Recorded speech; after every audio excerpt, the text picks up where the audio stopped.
So ngayon sana nalalagyan ng palatik. Ang problema ay si Christine nga ibabalik pa.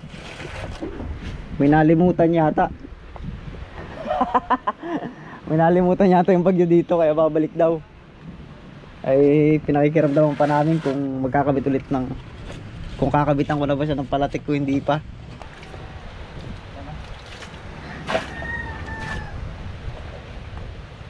Puro buhangin.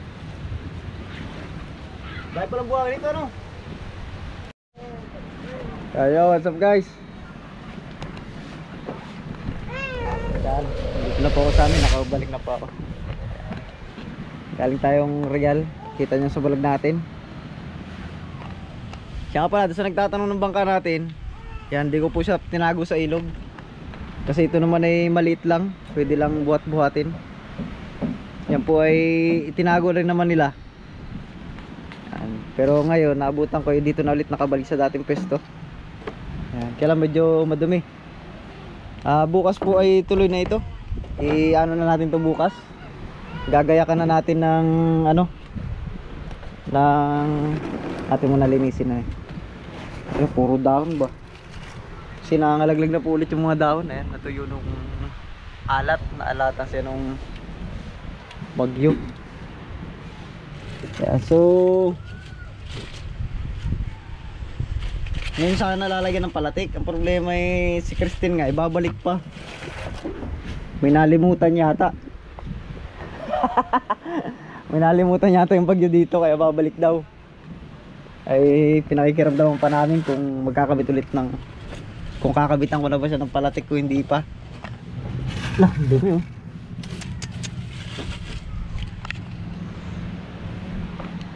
Yan, pero atin na siyang iwawash yung loob. Ayun, puro ano siya. Tinang lilinisan para sakali bukas ilalagay na natin yung palatik. Para yung registro naman na ito follow na eh. Yan, asikaso na rin natin. Pero hindi pa natin ilalaot ng walang registro to. Kumbaga masubukan lang siya ba, di ba? Para makita nyo. At ako naman ay nakalib ako ng 2 araw sa trabaho. Kaya yung 2 araw dito natin gugugulin sa bangka. Ayan. Ayan o. Ayos pa rin. Wala naman naging damage yung bangka natin. Tsaka dito sa amin wala naman naging damage pala. Punta muna tayo tabing dagat. Kaya wala naman naging kon dito. Kaya lang marami lang punong natumba. Ayun, marami nga kaming panggatong na naman dito. Ayun, mga natumba na puno. Tsaka syempre medyo makalat pa yung ating tabing dagat dahil sa kagagaling sa bagyo. Syempre hindi yan basta-basta malilinis agad-agad. Gugugol din dyan ng panahon para malinis ulit yung tabing dagat natin. Siya nga pala, kasagsagan ng bagyo, wala ako rito sa atin. Kami na stranded sa trabaho namin. Umabot dito yung tubig oh. Tignan nyo, yan yung simula oh. Basta yung hukay na yan, yan yung tubig malapit na sa bahay. Pumasok na nga yung tubig sa kubo natin eh. Pinakita nyo sa ano natin, short video. So yung bangka na yan, yung blue, nakita ko sa vlog hindi naialis. Buti hindi na dali ng bagyo. Ayan. So hindi na kinaya daw ng loader. Ay wala nang hihila dahil nagtago na yung mga bangka. Buti hindi nagip, pati isa doon na ginagawa. Ayan. So balik tayo sa bangka natin. Ayan. Akin siyang lilinisin ngayon yung loob. Kasi syempre yung talsik ng hangin tsaka buhangin pasok sa loob ng bangka. Atin ang anin. Pinakita ko rin sa inyo sa vlog at maraming nagtatanong kung kamusta daw itong bangka natin. Kung ano nadali ng bagyo. Tsaka pala doon po sa nagtatanong kung kapatid ko daw po si Kasuyo. Hindi po. Pero kapatid ko po siya sa pananampalataya. Tsaka si Kuya Vic. Yan. Tsaka po si Tuna Hunter. So kung gagawas kanaya ng bangka. Teka, yung pinaglampang ko rito, yun natin. Siya nga pala yung ating balon. Ayan, ito rin inaalala ko ng bagyo. Buti hindi ito pinasok ng tubig at saka ng buhangin. Kasi nung nakaraang taon, pinasok yan ng tubig. Nakapagpalit ulit ako ng guma kasi gulong dati yan. Pero okay naman. Hindi naman umalat, no? Kasi drum na eh. Hindi naman siya umalat, no? Hindi. Dapat ito madugsungan pa. Mataas. Oo, naisa pa, no? Isa pa. Pero hindi naman umano, no? Hindi naman. Yung dati kasi kaya natabunan, gulong lang yun, natanggal yung gulong dito.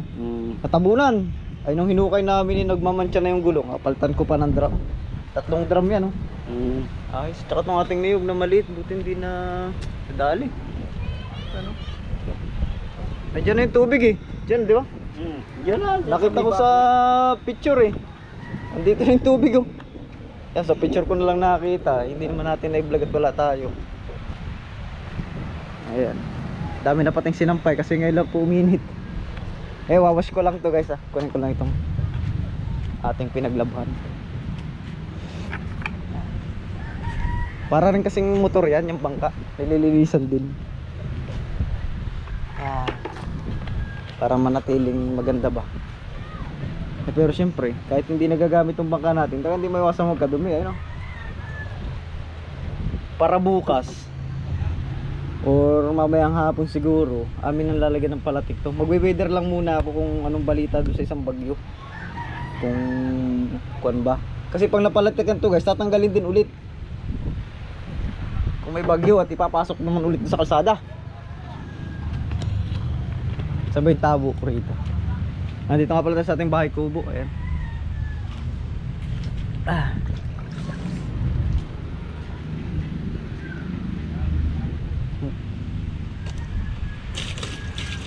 Yan o. Parang motor din ano. Car wash. Nanood muna kayo sa akin ha. Doon lang muna ba na unahan. Wala tayong cameraman eh. Ayan.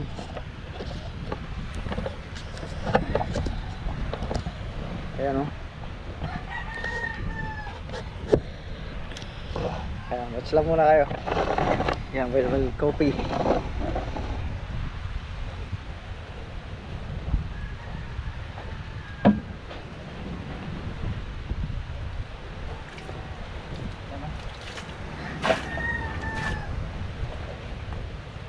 Puro buhangin. Dahil palang buhangin ito ano? Parang ng buhangin? Oo, sa loob.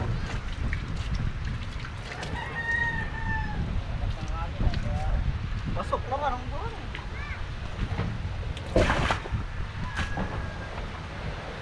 Ayan. Malisalis natin man lang itong mga kuwan.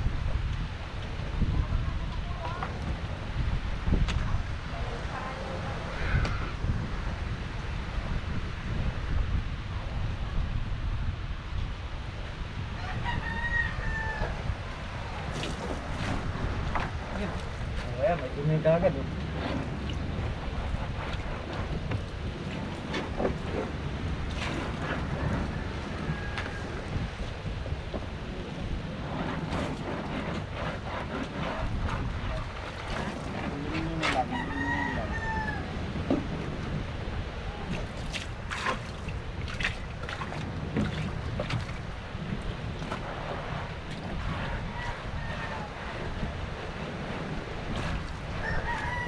Yun o.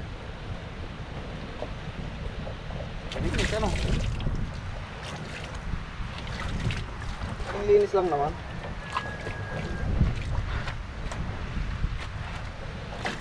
Hindi naman totally na kapanin natin. Alisin lang natin yung mga mancha-mancha ba.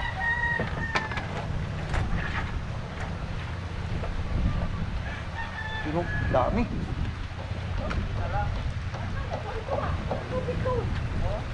Yun o, nice.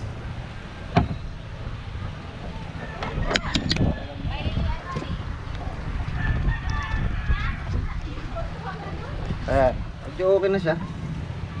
So maya maya yung ating kung kasi dun guys. Pag hindi kasi natin inalis yung mga ano na yan, dumi-dumi na yan, babara yan doon sa dun o. Ay, bumara na nga o. Sa imboy-imboyan, may butas yan dito ayun o. Kaya, ayun, nababarahan. Kaya kailangan tayong matanggal. Yan o. Ay.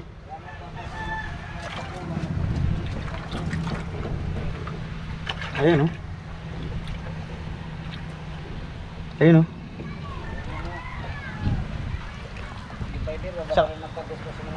Tsaka pala yung fiber natin nandito pa rin. Ayun oh. Baka mayroong gusto dyan, ito pa rin siya oh. Hindi lang kasi yan sa ating bangka. Yan, nasukat niya is ano, 21 ang lapad niya. Tapos ang taas niya ay 2 pie. Tapos yung haba niyan 3 pie. Ayan, hindi kasya dito. Kung kasya lang, edi dito na sana natin ginamit.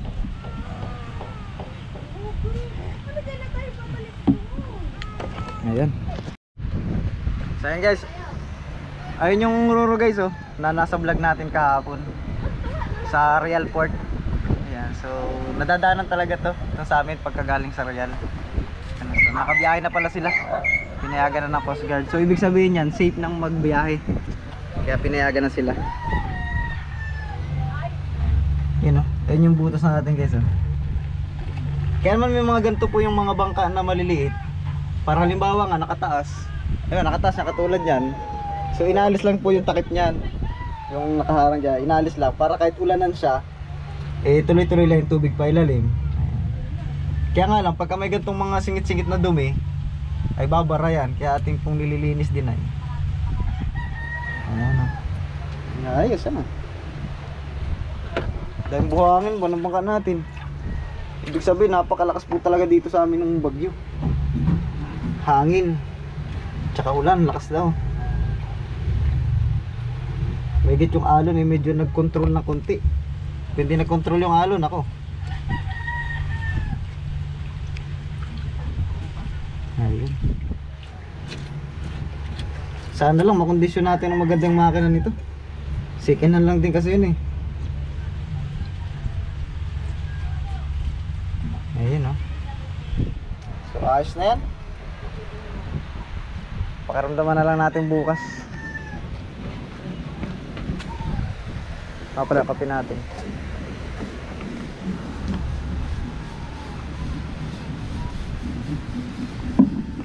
Ayan. Sa mga nagtatanong po yan, safe lang po yung ating bangka. Tsaka sa mga nagtatanong kung kailan lalaot yung ating bangka. Hintay lang po natin yung ano, permit, yung ating ano, rehistro bago po tayo lumaot. Ayan. So yung ating hinihintay. Ayan. So pero i-ano natin to, itatalad na natin to bukas ng tawag din sa atin. Kumbaga isi-set up na natin para matestingan na. Pwede naman mag-testing kahit walang permit. Yung maglaot lang talaga hindi pwede. Ayan. So abangan nyo bukas guys, at medyo magpapahinga lang po ako galing pa sa biyahe. Yeah, so thank you for watching.